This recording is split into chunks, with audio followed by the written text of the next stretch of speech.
자, 오늘은 다섯 번째 하나님 앞에 소망을 가지고 돌제단을 쌓는 시간입니다. 잘 오셨습니다. 주의 이름으로 축복합니다. 자, 앞으로 이제 다섯 번째, 여섯 번째 주일까지 세 번의 돌제단의 시간이 남았습니다. 자, 오늘 우리에게 주시는 소망의 말씀입니다. 따라서 하십니다.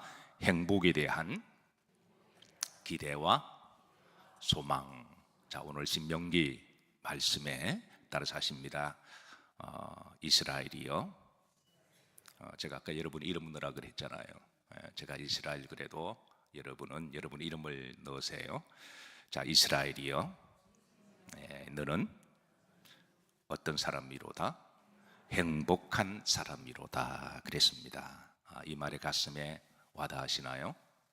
그러면 성령이 여러분의 마음과 지금 통하고 계시는 거예요. 여러분이 이 말씀만 들어도 뭔가 이렇게 찌릿하고 느낌이 있으면 그럼 성령이 주시는 마음이거든요. 이 말씀은 문법적으로 문맥적으로 이런 의미를 가지고 있습니다. 첫 번째, 너는 행복한 사람이다. 명령적인 의미를 가지고 있습니다. 말씀하시잖아요. 너는 행복한 사람이로다. 하나님이 딱 피리오드를 딱 찍어서 너는 행복하다. 이런 말씀을 첫 번째 담고 있습니다. 두 번째는 너는 행복할지어다 라고 하는 명령을 담고 있습니다. 우리 믿음의 사람들은 행복해야 됩니다. 우리가 하나님을 믿는다 그러면서 불행하거나 감사하지 못하거나 늘 인상을 찌푸리면 믿지 않는 사람들이 그걸 좋아할까요? 또 하나님이 기뻐하실까요? 하나님을 믿는다 그러면서 나 너 불행해 힘들어 죽겠어 그러면 하나님이 힘들어 하시고 또 그걸 보면 주변 사람들이 나 너 보고도 교회 안 간다 그러지 않으시겠어요? 그래서 이 말씀은 너는 행복해라 라고 하는 명령이기도 하고, 여러분 행복하면 누가 좋은 거예요? 여러분 좋으신 거잖아요. 너는 행복해라 이런 명령적인 의미도 있고, 그리고 시제적으로 미래형 동사를 담고 있습니다. 그러니까 너는 행복할 것이다. 우리 가운데 이미 여러 조건들을 어느 정도 조건을 갖추어서 행복한 사람도 있습니다. 그런 여러 가지 조건을 가지고 나는 행복하다 그렇게 믿고 또 그렇게 살아가는 사람도 그분의 인격이고 그분의 믿음이에요. 그러니까 다 갖추어도 1% 부족하기 때문에 불행하다 생각하는 사람이 있고, 내 삶의 한 2%만 만족해도 행복하게 살아가는 사람이 있거든요. 그 사람 인격이고 그 사람의 신앙입니다. 그래서 이제 이미 행복하게 살아가는 사람들에게는 오늘 이 말씀이 여러분 가슴에 와닿을 거예요. 왜 하나님이 말씀하시잖아요. 너는 행복한 사람이로다 그러시잖아요. 그러나 아직까지 이제 행복하지 못한 여러 요건들이 갖춰지지 않아서 힘들게 살아가는 사람들도 우리 가운데 분명히 있습니다. 그런 사람들에게는 오늘 미래형 말씀으로 따라서 하십니다. 너는 행복해질 것이다 라고 하는 말로도 이 말씀은 번역이 가능합니다. 어쨌든 사랑하는 성도 여러분, 오늘 이 새벽에 2025년도에 이제 행복의 돌제단을 쌓으시기를 주의 이름으로 축복합니다. 그리고 누가 아무래도 없던 일이 있어도 여러분의 마음은 행복하시기를 주의 이름으로 축복합니다. 그리고 여러분의 가정이 행복하시기를 주의 이름으로 축복합니다. 여러분이 사랑하는 사람이 행복하는 모습을 보기를 바라요. 아멘인가요? 우리의 공동체가, 우리 거룩한 공동체가 행복한 공동체가 되기를 기도하고 축복합니다. 여러분의 가정도 행복한 가정 되기를 축원합니다. 우리 민족도 행복했으면 좋겠어요. 온 누리도 행복했으면 좋겠습니다. 저 우크라이나에도 행복했으면 좋겠고 중동 지역도 행복했으면 좋겠습니다. 오늘 이 새벽 제단에 하나님 앞에 다가올 소망을 기대하며 이제 다섯 번째 돌제단을 이제 행복에 대한 돌제단을 쌓기를 기도하고 소망합니다. 자, 그림 하나 보십시다. 여러분들이 좋아하시는 르노와르라고 하는 정말 세기의 그런 화가죠. 르노와르. 이 그림의 제목이 뭐죠? 제목은 두 자매인데 한번 그림 자체가 주는 느낌 있죠? 뭐 이 그림 보시고 막 짜증나거나 기분 나쁜 분 계세요? 아마 그런 불만이 있는 분은 안 계실 거예요. 자, 이 새벽에 여러분의 눈이 호강하시고 또 귀가 호강하시기를 주의 이름으로 축복합니다. 예, 자, 두 자매라고 하는 오일 페인팅의 그림입니다. 자, 그냥 그림으로 보는 거니까 이제 또 그 다음 그림 보시죠. 이 그림도 이제 선상에서의 런치 타임입니다. 예, 이것도 느낌이 이쁘다 못생겼다 그래 보지 마시고 느낌이 어떤 느낌인가요? 따뜻한 느낌이죠. 뭔지 모르지만 우리는 그림을 잘 알지 못하지만 저도 그림의 조예가 전혀 없고 잘 모르지만 그냥 느낌으로 보면 그림이 참 편안하다, 좀 따뜻하다, 행복하다 그런 느낌 안 드시나요? 실제로 르누아르는 수많은 그림을 남기면서 그를 관통하는 늘 마음속에 의식하고 그가 생각하는 주고자 하는 메시지는 행복이었다고 이야기합니다. 그래서 그의 그림에는 그냥 느낌으로 그냥 따뜻하고 그냥 기쁘고 즐겁고 행복에 대한 보는 이제 갤러리들이 그거를 느낀다 그래요. 본인도 행복을 그리려고 그랬고 또 갤러리들도 또 행복을 느끼고 그래서 그를 이끌어서 행복을 그리는 화가다라고 그렇게 평가하고 있습니다. 자, 그런데 왜 그는 행복을 그리고자 했을까요? 그가 마냥 행복해서 그럴까요? 아니면 모든 행복의 조건을 다 갖추어서 그랬을까요? 아니면 그가 살던 18세기 그 세기가 프랑스가 행복한 시대였기 때문에 그랬을까요? 오히려 여러분들이 잘 알다시피 1789년에는 프랑스의 시대는 혁명의 시대였습니다. 물론 이 혁명을 보는 이들의 관점마다 다른데요. 어떤 사람은 혁명이라고 그러고 어떤 사람은 반란이라 쿠데타라고 이야기합니다. 그만큼 갈등과 분열과 그 혁명과 반란으로 말미암아 나라가 뒤집어졌습니다. 수많은 동족들이 서로 갈등하고 다투고 싸우고 서로 죽이는 그래서 이때 대략 역사학가들은 한 4만 명 정도가 이 나라가 뒤집어져서 죽었다라고 이야기하고요. 그리고 그 무시무시한 제가 굳이 그림을 보여주지 않아도 여러분 생각만으로도 끔찍한 단두대 위에서 내려오는 시퍼런 칼날로 단두대에 죽었던 사람만 16,000명이라고 기록되고 있습니다. 그리고 하나의 참 역사의 아이러니는 이때 마리아 앙뚜아네트가 이제 단두대에 목이 잘려나가잖아요. 그 단두대에 심판했던 그 재판장도 한 2년 지나고 나서 본인이 그 머리에 대고 또 잘려나가는 그런 역사에 반복되는 그런 사건도 이때 있었습니다.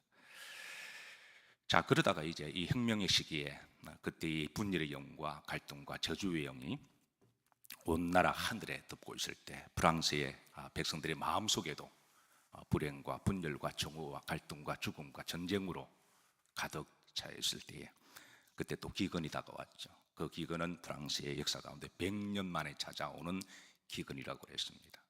수많은 사람들이 굶어 죽었습니다. 거리마다 거지나 아이들이 가득 찼고 여자들은 할 것 없어서 몸을 팔아서 생계를 마련하는 그런 시대에 전쟁으로 또 혁명으로 반란으로 죽은 사람보다 더 많은 사람들이 이때 죽어나가던 그런 시기였습니다.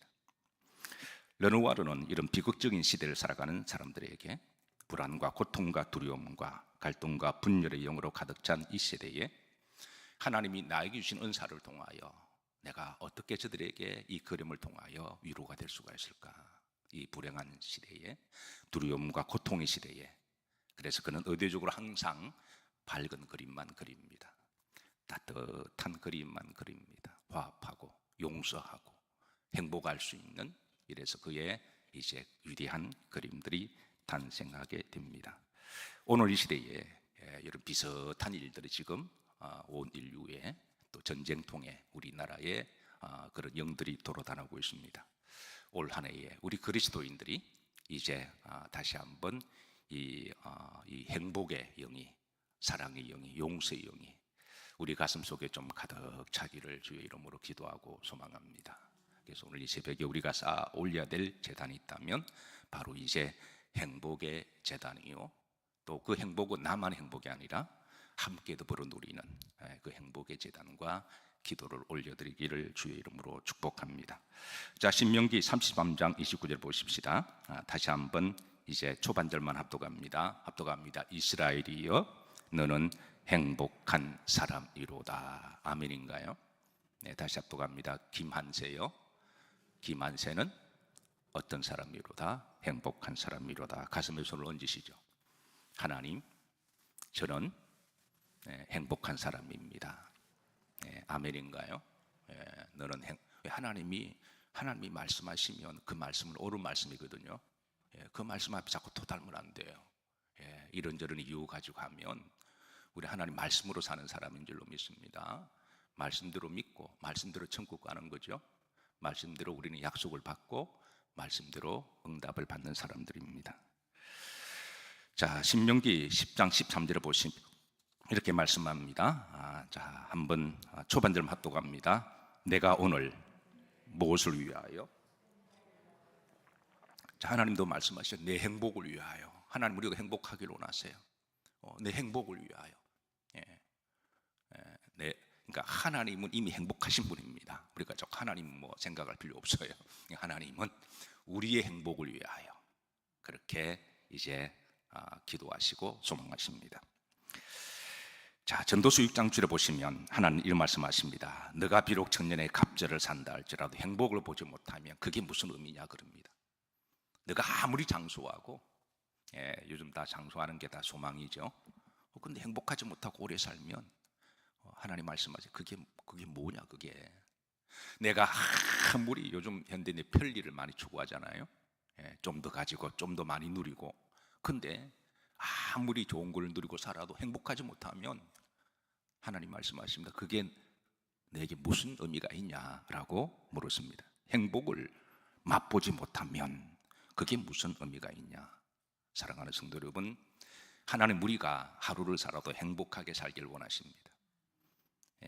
그리고 우리가 하루를 믿어도 믿는 사람은 더더욱더 행복하게 믿기를 원하십니다. 사실 사람들이 살아가는 삶의 목적도 행복이 있다 해도 과언이 아닙니다. 학생들이 왜 밤새워 사당 오락하나요? 4시간 잠자고 왜 열심히 공부하나요? 결국은 그 파이널 골은 그 행복인 거잖아요. 왜 열심히 일하나요? 일하다가 여러분 과로서로 죽기 위해 사는 건 아니잖아요. 일 중독되기 위한 것도 아니고 그건 결국 어느 시점이 되면 내가 행복하게 살기 위한 목적 때문에 그런 것이죠. 우리가 좀 더 음식을 먹고 좀 더 좋은 집에 살고자 하는 것도 우리가 음식을 먹는 것도 야 참 맛있겠다 맛집 가자 그런 것도 그건 음식이란 탐식 때문에 그런 건 아니죠. 그냥 약간 먹어도 그거는 맛있고 행복하기 위해서 우리가 그렇게 하는 거죠. 분명 현대인들은 과거에 비해서 과거에 비하면 모든 것을 다 이루고 살아가고 있습니다. 아마 과거에 비하면 대통령만큼 살아가고 있습니다. 대통령보다 더 좋은 차를 타고 다니고요. 대통령보다 더 좋은 음식을 먹고 있고요. 저는 한동안 바로 그냥 현지에서 바로 직배로 들어오고 대통령 입는 옷보다도 더 좋은 캐시미어나 그런 여러분 그런 그런 옷 입고 다니잖아요. 대통령보다 더 좋은 시계를 차고 다니고 대통령보다 더 따뜻한 보일러에서 틀기만 하면 냉난방이 되는 여러분 그런데 분명히 과거보다도 더 편리하고 좋은 시대를 살아가는데 느닷없이 행복하십니까? 라고 물으면 여기에 대해서 다들 대답을 못해요. 잠깐 멍 때리듯이 행복하십니까? 라고 물으면 선뜻 대답하지 못합니다. 자, 새벽에 제가 옆 사람 얼굴을 가급적 안 보게 하는 게 제가 예우라고 생각하는데 다들 민망해 하시니까 자, 옆에 가재 눈 뜨시고 한번 물어보시죠. 행복하시나요? 서로 마주 보지 마시고 한번 옆으로 보시면서 행복하시나요? 누가 느닷없이 이렇게 물으면 나는 행복합니다 라고 대답할 수 있는 현대인들이 과연 얼마나 될까요? 왜 현대인들은 행복하다고 느끼지 못하고 그것도 잘 사는 나라를 OECD가 높을수록 이 행복에 대한 그런 기준이 그렇게 높지 않아요. 참 이상하죠. 차라리 여러분 가난하게 살고 행복하게 사는 게 더 낫지 않을까요? 모든 것을 다 누리고 최첨단을 살아가는데 늘 얼굴에 인상이 쓰고 마음에 근심과 걱정이 있고 불만이 있고 그렇게 살아가느니 저 쿤타킨테처럼 그냥 가진 것 없어도 그냥 자연 속에서 이렇게 서로 보면 웃고 공화쪽 나눠 먹고 그렇게 살아가는 게 더 행복한 건 아닐까요? 왜 그럴까? 그거는 사람들이 행복이란 두 가지 요인 때문에 저는 그렇다고 생각합니다. 첫 번째, 행복의 기준을, 어떤 방향성을 어떤 물질적인 것, 세속적인 데 기준을 잡고 있습니다. 대부분 행복의 그 원인을, 그 기준이 중요한 거잖아요. 그러니까 내가 좀 더 많이 가지고 좀 더 많이 벌고 좀 더 많이 이렇게 내가 얻게 되면 그때 행복할, 그때 리타이어하고 그때 내가 좀 더 행복하게 살겠다라고 하는 목적을 정하는 건 좋지만 그것 때문에 오늘을 희생하는 거예요. 네. 그래서 기준 자체가, 방향이 잘못되었다. 그러니까 기준, 행복에 대한 기준, 또 원칙이, 방향성이 잘못되고, 두 번째는 비교 때문에 그럴 수도 있습니다. 자꾸 비교하는 거예요. 만족하고 자족하는 그런 게 아니라, 그 정도면 내가 보면 그 정도도 이쁜데, 그 정도면 충분히 이쁜데, 남들에 비해서 더 이뻐지기 위해서 강남을 찾아옵니다.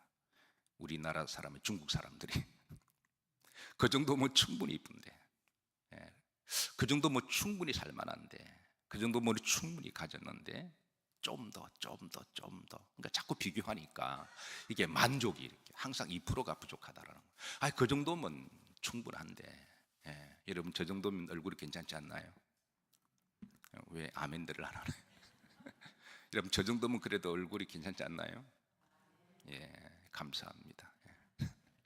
뭐 저 정도 키면 괜찮지 않나요? 저보다도 여러분들이 훨씬 더 괜찮습니다. 제가 볼 때 여러분들 다 훌륭하신 분들이고 다 그 정도면 이쁘고 그 정도면 다 키도 좋고 그 정도면 다 잘 살고 계세요. 그래서 성경은 우리들에게 하나님 말씀하십니다. 너는 행복하다. 이렇게 말씀을, 하나님이 주신 기준이 있습니다. 그러니까 하나님이 뭘 가지고 행복하냐. 그러니까 우리가 이제 기준을, 행복하고 우리가 살기를 원하면 우리가 기준을 바꿔야 돼요. 세상 사람들처럼 자꾸 이렇게 기준을 맞추어서, 미국에서 목회할 때입니다. 이제 10년 이상 목회하고 하나님 은혜로 이제 교회를 잘 건축했습니다. 그때 이제 갓 들어온 제 동기 목사님 중에 한 사람이 이제 우리 교회 부목으로 섬기게 되었는데요. 이제 같은 동기니까 어떻게 저를 자꾸 비교하신 것 같아요.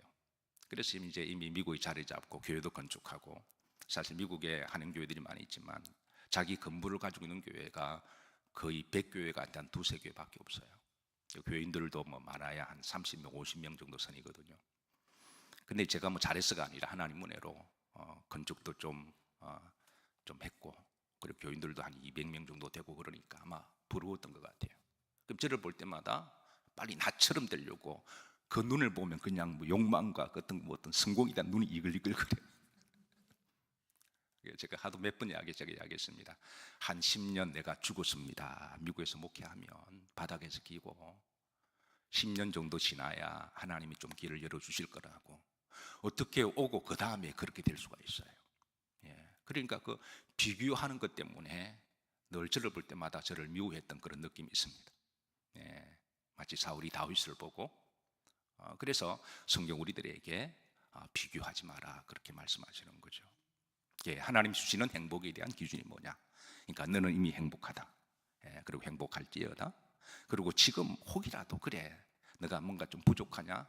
그러면 행복해질 거다라고 하는 그 기준을 이제 오늘 4시간 4가지를 좀 보도록 합니다. 하나님 주신 기준이니까. 자, 말씀은 잘 받으십시오. 자, 신명기 33장 29절에 그 답이 있습니다. 여기 이제 그 다음인데요. 따라서 하십니다. 이스라엘이여, 너는 뭐 한 사람이로다? 행복한 사람이다. 자, 그 다음에 답이 나옵니다. 따라서 여호와의 구원을 너같이 얻은 사람이 누구냐? 여러분, 구원받은 하나만 가지고도 우리는 행복해야 될 기준을 가져야 됩니다. 여러분, 구원이 얼마나 대단한 거예요.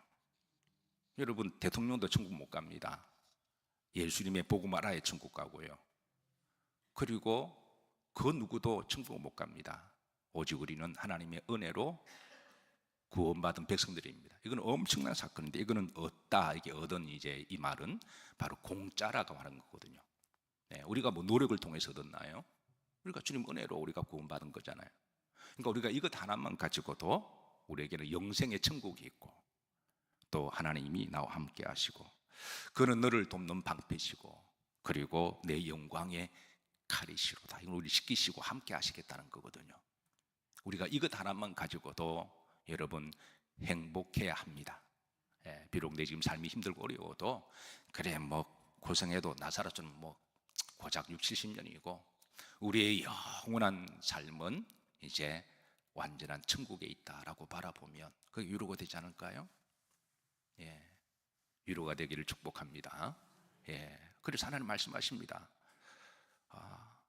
여호와의 구원을 너처럼 얻은 사람이 누구냐? 여러분 전 세계로 보면 지금 80억 인구인데요. 정말 예수님 제대로 믿고 영접하고 복음을 아는 사람이 여러분 10%도 안 됩니다. 5%도 안 될 거예요. 주변에 믿는 사람 많은 것처럼 보여도 여러분 좀 더 추려볼까요? 주변에 교회 다닌다고 다 구원받는 건 아닙니다. 복음을 알아야 구원받는 거예요. 그 교회 열심히 다니고 그 종교성이 좋은 거예요. 그런 분들은 저리 가도 열심히 다닙니다. 제가 늘 강조하지만 우리가 열심히 교회 다니고 지옥 가면 안 되잖아요. 그러니까 복음을 알고 우리가 신앙생활 해야 되는 거죠. 그래 우리가 추려보면 여호와의 구원을 너처럼 얻은 사람이 그리 많지 않다라는 거예요. 여러분 이것만 하나만 가지고도 우리가 복음의 진수만 하나만 가지고도 우리는 감사해야 되고 행복해야 됩니다. 자, 두 번째입니다. 신명기 10장 13절에 자 오늘 주께서도 말씀하십니다. 내가 오늘 내 무엇을 위하여? 행복을 위하여. 그러니까 하나님 우리를 행복하기로 원하십니다. 우리를 행복하도록 가이드라인을 주십니다. 그게 이제 후렴절입니다. 보십시다. 자, 여호와의 목과 명령과 규례를 지킬 것 아니냐. 그러니까 하나님 우리에게 율법을 주신 것은 짐이 아니라 노동이 아니라 우리를 살리고 행복하기 위해서 주시다는 거예요. 시편 128편 1편에 있습니다. 여기다 보시면 여기는 이제 그 행복을 그 아슈레이를 복으로 번역했습니다. 흥미로운 거는 이제 이 행복 이 말을 문맥에 따라 다양하게 번역되는데요. 한번 보시죠. 합독합니다. 여호와를 경외하며 그 얘기를 걷는 자마다 뭐가 있도다? 복이 있다. 아까 신명기 33장 29절에도 이 행복이 아슈레이거든요. 이거 똑같은 말이잖아요. 그러니까 본문에는 복으로 번역했습니다. 그러니까 성경에 이제 이게 무슨 말이냐면 하나님의 복은 뭘 담고 있냐는 거예요. 하나님의 복은 그 안에 돈을 담고 있나요? 하나님의 복은 뭐 세속적인 게 담고 있나요? 그러니까 이게 이제 세상 사람들, 세속화된 사람들이 늘 복 걸으면 다 돈하고 연관시키고 자기 성공을 연관. 그러니까 이게 포커스가 안 맞는 거예요. 기도하고 응답받으면 하나님이 내일 얼마를 주시려나. 복권 사는 사람도 계시고요. 그러니까 하나님의 진정한 복은 그 안에 행복을 담고 있습니다. 아멘인가요? 그러니까 행복이라는 단어와 복이라는 단어는 같은 말입니다. 그러니까 이게 보면은 이제 여호와를 경외하면 그 길을 걷는 자마다 뭐가 있도다? 복이 있다. 여기 안에는 행복이 있다라는 거예요. 자, 반대로 시편 1편 1절에 보시면 여기에 또 복은 또 아슈레이라고 번역. 똑같은 말이에요. 똑같은 말인데 문맥에 따라 행복으로 번역되고 또 복으로 이 같은 말입니다. 그러니까 하나님의 복은 본질적으로 뭘 담고 있다고요? 행복을 담고 있어요. 내가 아무리 물질의 복을 받고 불행하면 그건 그 복이 무슨 의미가 있나요? 그러니까 성경은 우리들에게 복을 근원적으로 말씀하실 때는 행복을 품고 있는 복을 말씀하십니다. 여러분 이 복을 누리시기를 주의 이름으로 축복합니다. 자, 여기 보시면 세 가지 지침을 줍니다. 누구를 따르지 마라? 악인들의 꾀를 따르지 마라. 목사님 악인들을 어떻게 알 수 있나요? 사람 마음을 알 수가 없으니까. 여러분 꾀가 많은 사람이 있으면 그거는 조금 조심하시면 됩니다. 이 악인들은 꾀가 많아요. 장꾀가 많습니다. 사람을 막 꾀로 홀려요. 근데 진실된 사람은 좀 묵직한 게 있습니다. 좀 답답하기는 한 게 있어도 좀 사람이 진실함이 있습니다. 뭐 이렇게 홀리는 게 없어요. 그래서 혹 주변에 여러분 혹 자꾸 꾀를 내거나 막 정신없이 하면 일단은 여러분 조금 조심하는 게 좋을 거예요. 악인들은 뭐가 많다고요? 꾀가 많습니다. 세상적으로 잔머리라고 말하기도 하지만 자, 그 다음입니다. 자, 그 다음에 누구의 길을 쓰지 마라? 죄인들. 여러분 죄인들은 다니는 길들이 있습니다. 도박하는 사람들은 늘 도박길로 다니고요. 술 먹는 사람은 늘 술길을 다녀요. 자기들이 잘 가는 길이 있습니다. 이게 습관이라고 이야기하죠. 그 사람 습관을 보면 이 사람은 조금 이런 상황이다 좀 알 수가 있습니다. 우리 예수님을 잘 믿는 사람은요, 제가 볼 때는 딱 세 군데밖에 없을 것 같아요. 집으로 가는 길, 그리고 회사로 가는 길, 그리고 교회로 가는 길. 여러분 이 세 가지 길이 제일 중요하잖아요. 뭐 딴 데 셀 길이 3차 4차 갈 길이 뭐가 그리 있나요? 그러니까 여러분 악인들을 분별하면 그 다니는 길들을 잘 보시면 됩니다. 네 번째, 누구를 조심하라고요? 오만한 자들의 자리. 여러분 누가 오만한가요? 그 자리 때문에 자꾸 싸우는 사람, 명함에 자기를 드러내고 그리고 자리, 직분, 명예 이런 데 너무 관심을 가지는 사람은 일단 오만하다 보시면 돼요. 그래서 이제 이런 사람들을 조심해라. 행복할 사람들. 이게 재밌는 거는 이 이제 아슈레이라는 말은 미완료 미래 동사입니다. 원래 이 말은 이렇게 번역됩니다. 복이 있는 사람이 아니라 복을 받을 사람들이요 라고 번역해야 정확한 문법적 번역이에요. 이 용어 자체가 미완료 동사입니다. 미완료 3인칭 동사인데요. 자, 그래서 제가 이렇게 한번 번역했습니다. 자, 10편 1편 1절 이렇게 한번 합독합니다. 앞으로 행복한 복을 받을 사람들은, 이렇게 해야 맞습니다. 그러니까 앞으로 복 받을 행복, 그 복은 행복을 또 포함하고 있는 복이에요. 물론 또 필요한 물질도 하나님이 주시기도 하시죠. 그래서 앞으로 행복을, 복을 받을 사람들은, 자, 세 가지를 조심하라 그럽니다. 어떤 길을요? 악인의, 그리고 죄인의, 그리고 오만한 자. 자, 여러분 나의 이득을 위해서 굳이 이렇게 살아가는 사람들이 있습니다. 나의 이득을, 탐욕을 위해서. 정치인들 보시면 대부분 다 이렇게 살아가요. 불법하는 사람들은 대부분 다 이 범주에 들어가 있습니다. 대부분 스펙트럼이 거의 비슷해요. 하나님 말씀 진리여서. 이런 사람들은요, 자기가 원하는 걸 어느 한 시점에 얻을 수는 있습니다. 그런데 행복은 포기해야 됩니다. 근데 이렇게 살면 행복할 수가 없어요. 왜? 하나님 말씀하셨잖아요. 이렇게 살면 행복은 포기해야 됩니다. 그런데도 사람들은 이제 불나방처럼 그걸 얻기 위해서 그렇게 하는 거예요. 그런데 이렇게 사는 사람들은 행복을 포기하며 살아가요. 그런데 하나님께서는 이제 그러지 마라 그러죠. 행복하길 원하면. 그래서 이렇게 사는 사람들을 다른 말로 하면 저는 따라서 하시면 돼요. 행포자. 한번 따라서 하셨고, 행포자. 그러니까 행복을 포기하고 살아가는 사람. 이런 사람은 행포자입니다. 어떻게 이렇게 살고 행복하길 원해요? 어떻게 이렇게 살고 마음이 평안하길 원하나요? 어떻게 이렇게 살고 기쁨이, 인생의 보람과 가치를 느끼나요? 그거는 속으로 다 포기한 거거든요. 근데 하나님은 우리가 정말 행복하길 원하십니다. 우리 마음에 기쁨이 있고 우리가 가치 있는 삶을, 자신의 자존감을 느끼고, 또 하나님이 또 필요하면 또 권력도 주기도 하세요. 다윗처럼. 그렇잖아요. 물질도 주기도 하십니다. 그런 건강한 방식으로 우리가 열심으로 성실하게 최선을 다할 때 주신 하나님의 덤의 복입니다. 그건 하나님이 하실 일입니다. 그건 그릇이 되거나, 그리고 분명한 섬김에 대한 철학이 있거나, 그리고 헌신에 대한 그런 철학이 있으면 하나님이 또 명예도 주기도 하시는 거예요. 근데 그거는 하나님이 세우시는 거니까. 그래서 하나님은 또 이를 통해서 또 주의를 하게 하시고, 그래서 사랑하는 사람, 앞으로 행복하게 살기로 하시면 이런 사람들을 쳐다보지도 마시고 비교하지도 마시고 가까이 하지도 마시기를 주의 이름으로 축복합니다. 그건 같이 갈 수가 없어요.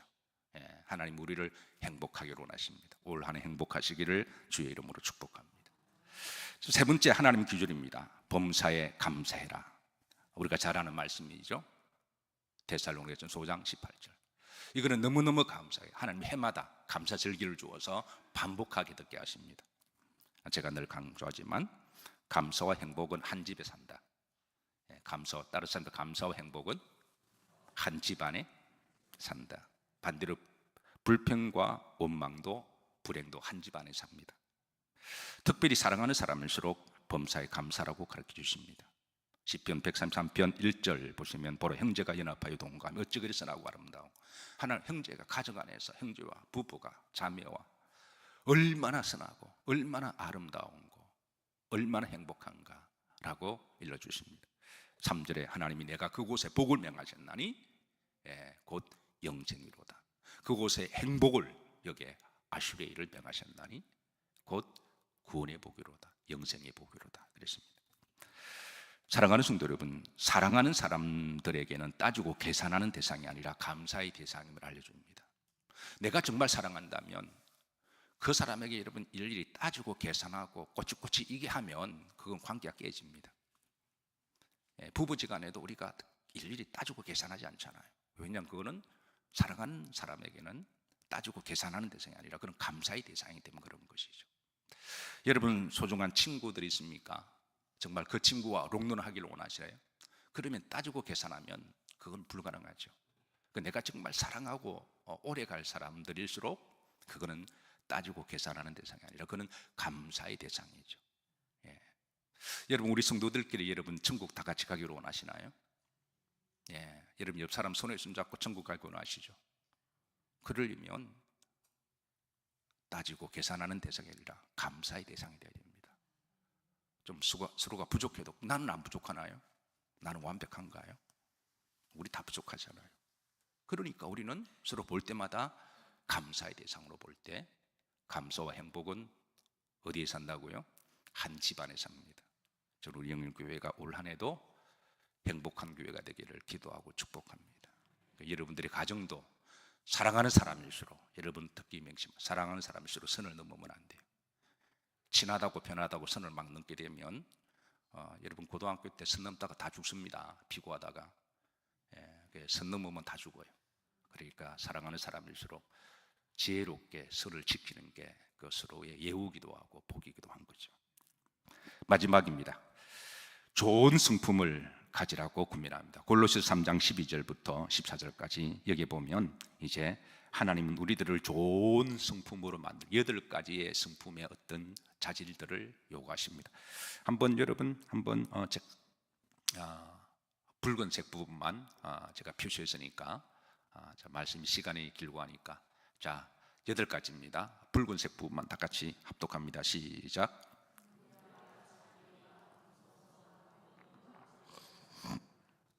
예. 그 다음에 용서와 사랑. 이 8가지가 다 성품과 관련된 말입니다. 어제 우리가 성령 충만함을 받으라 우리가 말씀을 나누고 있습니다. 예배를 마치고 어떤 분이 제게 그러시더라고요. 목사님 마음이 너무 흥분되고 너무 좋다는 거예요. 목사님 너무 흥분되고 너무 좋다는 거예요. 그래서 내가 그분에 그랬습니다. 평소에 늘 성령 충만하시니까 그렇습니다. 아마 어제 예배가 많이 은혜가 됐던 것 같아요. 근데 은혜 받을 사람 항상 은혜 받아요. 목사가 죽을서도 은혜 받고 그래서 그건 그분의 믿음의 그릇이지 제가 뭐 특별히 그래서 그런 건 아닙니다. 그 성령 충만의 열매가 바로 사랑과 희락, 화평, 오래 참음, 자비, 양성, 충성, 온유, 절제잖아요. 이거 다 성품과 관련되어 있습니다. 그러니까 성품이 좋다라고 하는 것은 그건 성령의 열매가 그 사람에게 맺혔다는 것이죠. 자, 올 한 해 여러분 성령의 열매를 많이 맺으시길 주의 이름으로 축복합니다. 미국 캘리포니아 대학 UC에서 오랫동안 많은 사람들을 대상으로 행복의 요인을 조사했습니다. 흥미롭게 3가지가 나왔어요.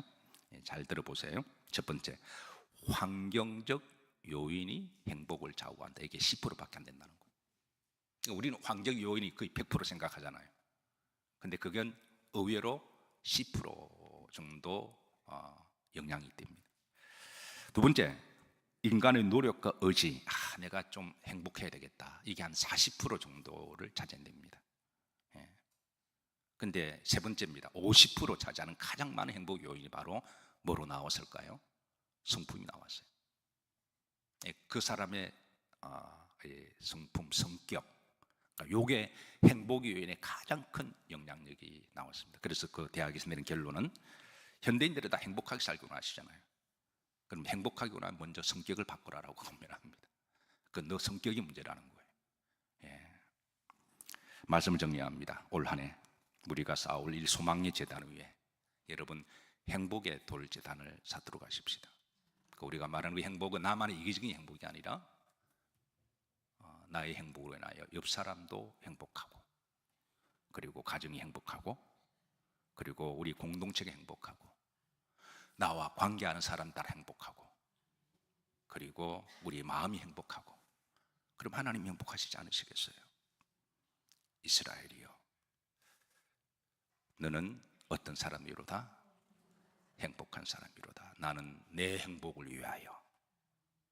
그렇게 우리를 인도하신 하나님께서 올 한 해도 예상되어지는 불안과 두려움이 우리 대한민국의 하늘을 덮을 거예요. 갈등과 분열이 지금부터 계속 일어나고 있고 마치 분열의 영이 대한민국 공중에 그리고 더 무서운 거는 이 분열의 영이 사람들의 마음속에 지금 다 들어가서 다 적개심을 가지고 갈등하고 서로 눈이 다 쪽대져서 뭔가 불만 있는 것처럼 잔뜩 화난 얼굴로 그런 모습입니다. 여러분, 교회만은 그러지 마십시다.